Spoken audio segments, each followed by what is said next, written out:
अस्सलाम वालेकुम नाजरीन, K2 की बुलंद व बाला चोटियों पर पहुंचने की ख्वाहिश हर कोपेमा की होती है। साल के सारे मौसम में इन खूबसूरत और बर्फ पोश चोटियों से कोपेमाओं का पैगाम आता रहता है और वो अपने अपने जुनून का सामान उठाए इस बुलावे पर लपक कर पहुँचते हैं। इसके आशिकों के लिए K2 को सर करना, इसकी बुलंदी पर पहुँचना इस बात से कहीं अहम है कि उनकी वापसी कैसे होगी। एक रिपोर्ट के मुताबिक गुज़िश्ता 6 दहाइयों में K2 सर करने के लिए सैकड़ों कोपेमाओं में से 92 ऐसे हैं जिनकी वापसी का सफर इमदादी टीमों के जरिए कंधों पर हुआ या कभी मुकम्मल हुआ ही नहीं। 5000 मीटर के बेस कैंप तक पहुंचने वाले कोपेमाओं के लिए अगले 3500 मीटर जिंदगी और मौत की जंग बन जाती है।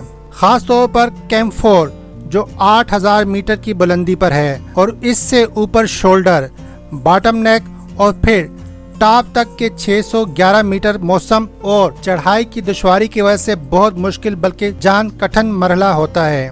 इमरान हैदर जो कोपेमा भी हैं और रिसर्चर भी, उनका कहना है कि 60 से 70 कोपेमाओं की हलाकत इसी एरिया में होती है और डेड बॉडीज भी उनकी यहीं पर मिलती हैं। इतने हाई एल्टीट्यूड से डेड बॉडीज का लाना मुश्किल तरीन काम है। जैसा कि आपके इल्म में है कि माउंट एवरेस्ट के बाद K2 दुनिया की दूसरी बुलंद तरीन चोटी है। इसकी ऊंचाई 28,251 फुट है और अगर मीटर में देखा जाए तो ये सतह समंदर से 8,611 मीटर बुलंद है। यहाँ पर 200 किलोमीटर फी घंटा की रफ्तार से हवा चलती है और दर्जा हरारत -70 डिग्री तक गिर जाता है। अगर कोई कोपेमा यहाँ पर मौसम की सख्ती की वजह से हलाक हो जाता है तो उसकी डेड बॉडी स्पॉट तो हो जाती है, लेकिन उसको वापस लाने के लिए इंतहाई प्रोफेशनल अफराद की जरूरत होती है जो एक टीम की शक्ल में मिलकर किसी डेड बॉडी को घाटी तक पहुंचकर निकालते हैं और फिर नीचे लाने की कोशिश करते हैं। अगर डेड बॉडीज कम से कम 6500 मीटर नीचे लाई जा सके तो हेलीकॉप्टर के जरिए इसको लिफ्ट करना मुमकिन हो जाता है। इस बुलंदी से ऊपर हेलीकॉप्टर की परवाज और मौसम की शिद्दत की वजह से तवाज़ुन बरकरार रखना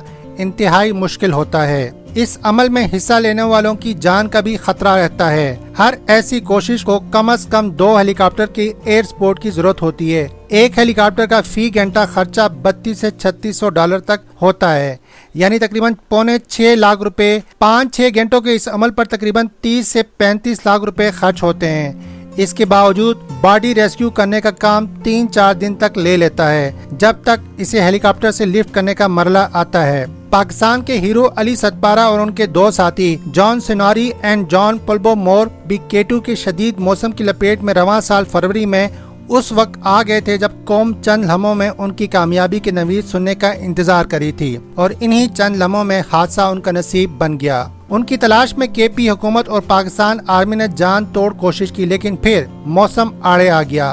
बाद में गिलगित बल्तिस्तान की हुकूमत की तरफ से कहा गया कि अली सतपारा और दीगर 2 कोपेमा इस दुनिया में नहीं रहे। बॉटल नेक के पास मौजूद उनकी डेड बॉडीज की निशानदही हो चुकी है। अल्पाइन क्लब ऑफ पाकिस्तान के अयाज शिगरी के मुताबिक डेड बॉडीज 7800 मीटर की बुलंदी पर हैं और सही हालत में मुंजमद है। इनको इस बुलंदी से लाना इंतहाई मुश्किल है। पाकिस्तान आर्मी और हुकूमती सरपरस्ती हासिल है और उम्मीद की जा रही है कि इंसानी वसाइल हासिल होने और मौसम के मुवाफिक होते ही इनकी डेड बॉडीज लाने का काम मुकम्मल कर लिया जाएगा। इसके लिए माहिरीन 60% पर उम्मीद है। बहरहाल मौत की घाटियों के ये मुसाफिर जहां अपने पीछे दुख छोड़ जाते हैं, वहीं नए आने वाले जुनूनियों के लिए मशले राह भी बन जाते हैं। जिस दिन हिम्मत और बेखौफी की अलामत अली सतपारा की लाश की निशानदही हुई, उसके 2 दिन बाद K2 के इन्हीं रास्तों पर एक स्कॉटिश कोपेमा रिक एलन बर्फानी तूफान के हाथों जान से हाथ धो बैठा और उससे 2 दिन पहले अली सतपारा के बेटे साजिद सतपारा ने K2 चोटी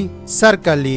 इन 2 दिनों में 21 कोपेमाओं ने K2 सर किया, जिसमें शेरोज काशिफ भी शामिल है जो K2 पहाड़ सर करने वाले दुनिया के कम उम्र तरीन कोपेमा हैं। शेरोज काशिफ ने 2 माह पहले 11 मई को माउंट एवरेस्ट की चोटी भी सर की थी। वो दुनिया की बुलंद तरीन चोटी माउंट एवरेस्ट सर करने वाले पाकिस्तान के पहले जबकि दुनिया के 4थे कम उम्र तरीन कोपेमा हैं।